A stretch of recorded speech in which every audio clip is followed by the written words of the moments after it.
Saturday morning ஒரு 9 o'clock போல் இருக்கும். Morning டிஃபனுக்கு ஒயிட் சாஸ் பாஸ்தா பண்ணலான்னு சொல்லிட்டு எல்லாமே ரெடி பண்ணிகிட்டு இருந்தோம். ஆக்சுவலாக ஒயிட் சாஸ் பாஸ்தா இப்போ தான் நாங்கள் ஃபஸ்ட் டைம் ட்ரை பண்ண போகிறேன். நிறைய பேர்கிட்ட எப்படி இருக்குன்னு கேட்டிருக்கேன். சூடாக சாப்பிட்டா நல்லாயிருக்கும், ஆறி போச்சுன்னா நல்லா இருக்காதுன்னு சொல்லியிருக்காங்க.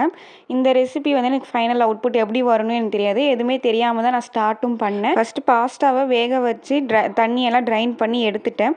அடுத்து ஒரு வானலில் கீ சேர்த்துக்கிட்டேன். பட்டர் தான் சேர்க்கணும், ஆனால் என்கிட்ட அது இல்லாதனால நான் கீ சேர்த்து கீ நல்லா மெல்ட் ஆனதும் அதில் குட்டி குட்டியாக நடக்கிற பூண்டு, வெங்காயம், தக்காளி இது எல்லாத்தையும் போட்டு நல்லா வதக்கி எடுத்துக்கிறேன். நம்ம வதக்கின வெங்காயம் தக்காளியை வேறு பவுலுக்கு ட்ரான்ஸ்ஃபர் பண்ணிட்டு அதே வானல்லே வந்துட்டு கொஞ்சமாக கீ சேர்த்து அதில் 1 டேபிள் ஸ்பூன் அளவுக்கு மைதா மாவு ஆட் பண்ணி கொஞ்சம் மிக்ஸ் பண்ணிவிட்டு அதிலே கொஞ்சம் கொஞ்சமாக பால் சேர்த்து இந்த மாதிரி கலந்து வந்தீங்கன்னா ஒரு சாஸ் மாதிரி ரெடி ஆகிடும்.